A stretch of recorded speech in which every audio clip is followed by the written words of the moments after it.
Roughly 26 million people have now filed for unemployment in our country in the 5 weeks since the coronavirus outbreak began in our country. Just last week, more than 4.4 million laid-off workers applied for their benefits.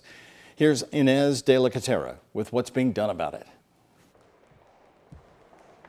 With the House set to pass a new multi-billion-dollar relief package, members arriving back in Washington in masks and gloves and sharing their personal struggles with the virus. I'm going to take a moment to dedicate this legislation to my dear sister who is dying in a hospital in St. Louis, Missouri right now, infected by the coronavirus. The bill will include funding for testing, hospitals, and small businesses.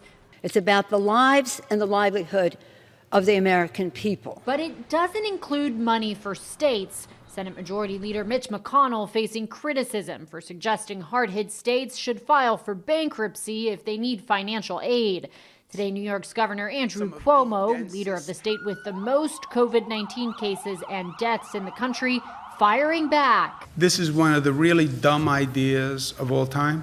This as the Labor Department reports an additional 4.4 million Americans filed for unemployment last week, bringing the total number of jobless claims since the outbreak began to more than 26 million. Really kind of changed my life a little drastically, because one minute you have something and the next minute you don't. Protests continuing around the nation. We cannot go on like this. It's not acceptable. Even as a couple of new polls, including a Kaiser poll out today, show 80% of Americans believe the strict stay-at-home orders are worth it to save lives. But Georgia's governor is sticking with his decision to reopen places like gyms and hair salons tomorrow.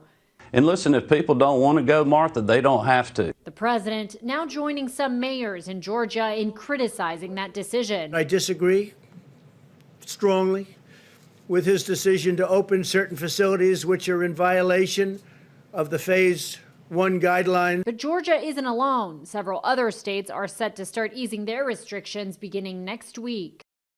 The president is expected to sign that new relief bill by the end of the week, but some are already saying yet another stimulus package could be needed for states and cities.